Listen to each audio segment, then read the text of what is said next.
60 men from Tier 1 teams were sent to face down a force of 500 enemy fighters. Whoever made that tactical decision is a dick to soldiers. For 3 days, they held their ground. It takes them less than 3 minutes to start with the biblical imagery. Under the cover of darkness, they evacuated the hospital, sending only one of their own to lead the way.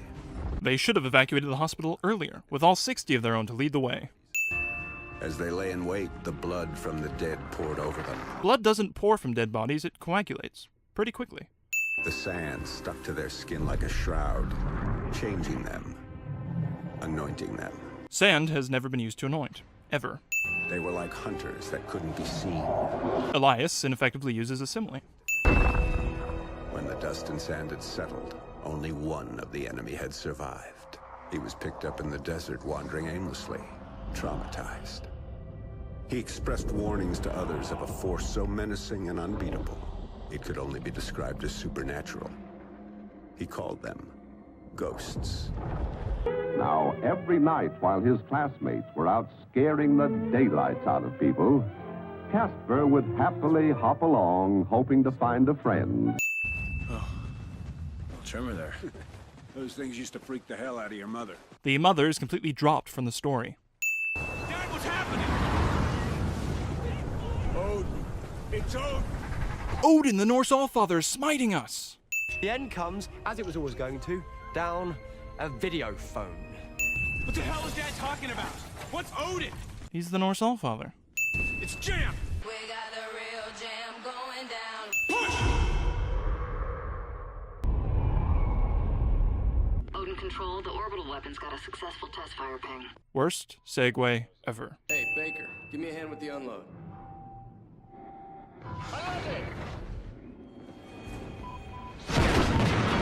Houston, they're Federation. They've broken the truce. Odin Control! Federation forces are now crucial! It was far too easy for the Federation to hijack Odin. Targeting Los Angeles, San Diego, Phoenix, Houston, Miami. Estimated casualties, Oh, shit. I'm over sorry. 27 million. Instead of trying to do something about the 127 million impending casualties, the operator names all the major cities the Federation is going to destroy. Odin Control, we have no choice. We're scuttling the station. The operator doesn't scuttle the station until half a dozen major US cities have been destroyed. We need to Initiating in move. 10 seconds. All crew, get to a secure area. That is the worst advice ever given by an operator ever. We interrupt Call of Duty Ghosts to bring you Gravity. Targeting locked. San Francisco, Denver, Kansas City, Chicago, Washington, D.C. Whoever created Odin is a short-sighted asshole. Atlas main. How many degrees off axis to destabilize it? 23 degrees port or aft. But remote RCS systems are not responding. What a terrible time to have computer problems. How do I get this open?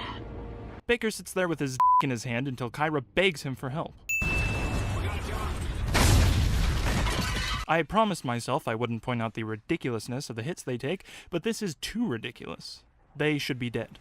When the great energy-producing deserts were destroyed, the world powers that depended on them collapsed, and in their wake, the Federation began to rise. After turning Odin against us, the Federation stood on the doorstep of America, poised for the kill. Last time I checked, the US was a world power that depends on the great energy-producing deserts. Guess we were too good for the Federation. I heard about the attack. You boys okay? Oh, no, the real Hesh and Logan are lying back there dead in a puddle of their own blood. We are doppelgangers sent by the Federation to kill you. Sorry about the confusion. Their recon teams round up scavengers, drifters, hoping to find a way into the city.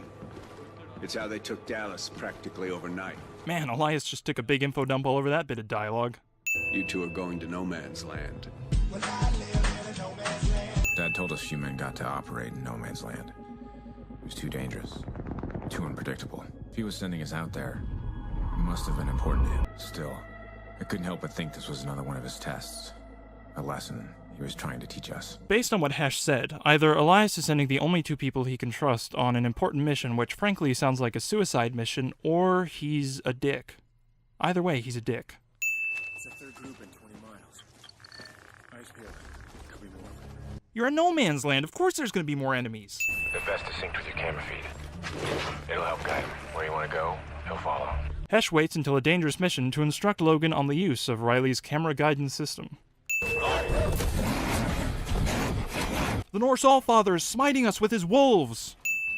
Outside the wall, their reputation lingered over no man's land like a shroud of fear. The writers really like the word shroud. The sand stuck to their skin like a shroud. How is he? It's bad. Son of a bitch. Did Merrick just call Keegan a son of a bitch? It's bad. Son of a bitch. He's gone. Black Guy is the first to die. It's a kill list. Rourke's targeting ghosts. Who you gonna call? We have to go back. Our dad's down there, and we're not leaving without him. That's real admirable of you. But your father's not there anymore. Dad, this whole time you were one of them. You're a ghost. Hesh doesn't recognize his father's very distinctive voice. That's all well and good. But what the hell are we gonna do about Rourke? Rourke. That's the guy hunting the ghost, right? The writers use crummy dialogue to remind us of who the primary villain is. And he knows how we operate. Well, how's that possible? He was one of us. The bad guy used to be a good guy. Gasp! Hang on to what? We interrupt Call of Duty Ghosts to bring you the impossible. I gotcha. In spite of having fallen in the water only a few seconds before Elias, Rourke manages to pull himself out of the rapids, catch his breath, and to have the presence of mind to pull Elias out. This asshole is not to be taken lightly. Looks like it's just you and me now, brother. The bad guy calls you brother before going bad cliche. Any call signs on this frequency, please respond. This is Ghost 2-2. Got you in the clear, Merrick. Now everyone on this frequency knows the identity of Ghost 2-2. This is Ghost 2-2. Got you in the clear, Merrick.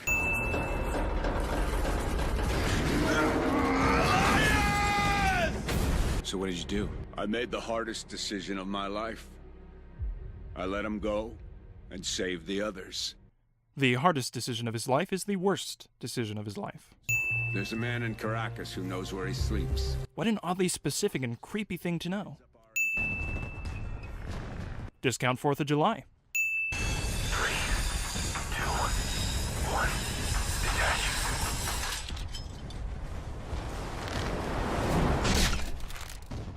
This building has terrible security. I got it. Take him down. Seizure salad, anyone? The good guys are dicks to their captives. His location isn't there in an encrypted file. Convenient thing is convenient. What matters is a decade ago you left me to die in this city. And from this night forward, Elias lives with the knowledge he sent his own sons to their death. What happened to an eye for an eye? You abandoned me, so I'm going to kill your kids? That seems a bit excessive. You boys sure know how to make an entrance. Decades of film and literature have taught me that a villain like Rourke only lets you take him without putting up a fight when he wants you to take him. It seems odd that years of military experience wouldn't have taught the ghosts the same thing. There are ancient tribes deep in the Amazon who have perfected the art of torture over hundreds of years. The Federation embraced this heritage, enhancing it with more sophisticated methods. If something can be enhanced with more sophisticated methods, it's not perfect. They kept Rourke in a hole for months. I guess this hole is more sophisticated? When his mind broke, they went to work on his soul. Have you ever wondered what God could do with your life if you would only let him? Think about it. Ghosts don't break. Now, I'm gonna ask you one more time. Elias says that ghosts don't break, then tries to break a ghost. Bring that bastard over here! Elias sounds like Peter Griffin. Bring that bastard over here!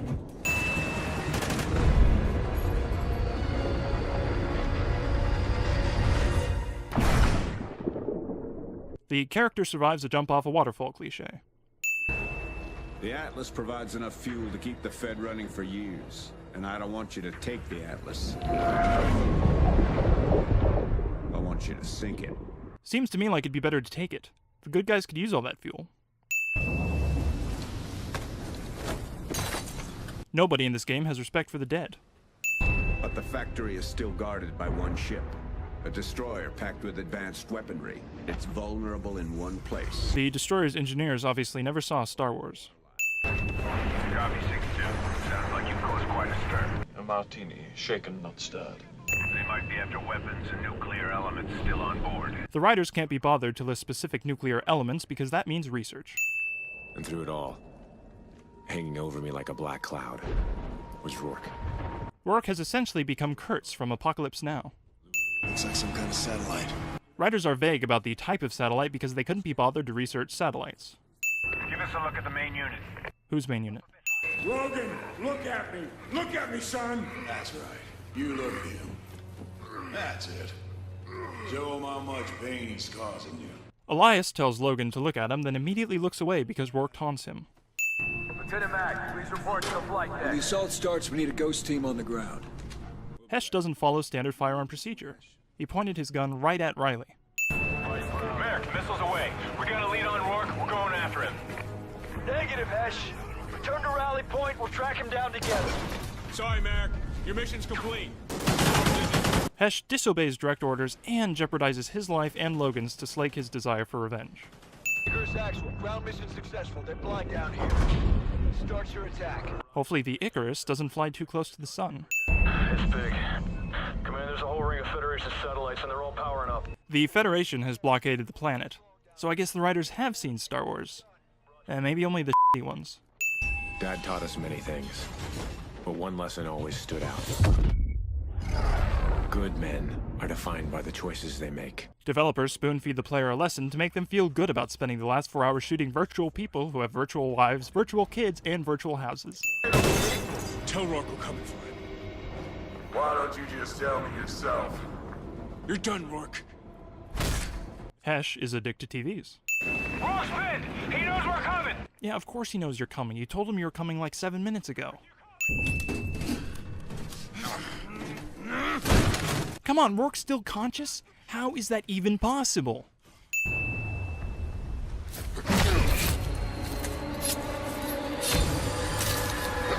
How is he still alive?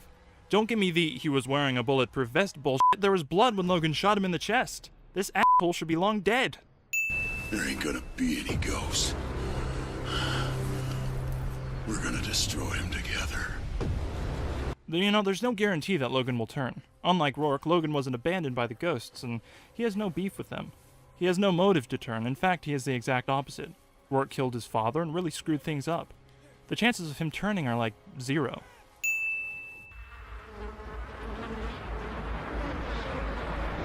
Oh, wait, they put him in the more sophisticated hole? Never mind. He'll turn in about a day. Hesh, the not main character, narrated the whole story.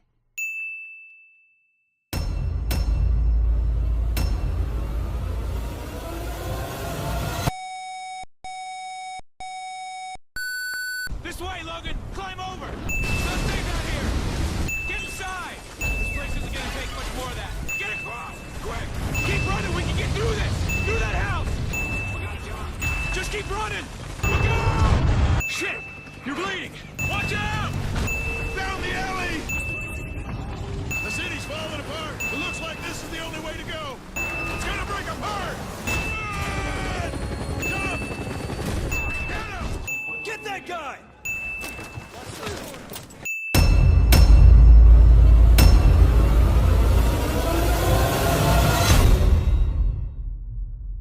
The Federation embraced this heritage, enhancing it with more sophisticated methods.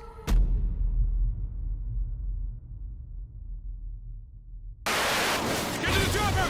Get to the chopper! Keep firing! Bring it down!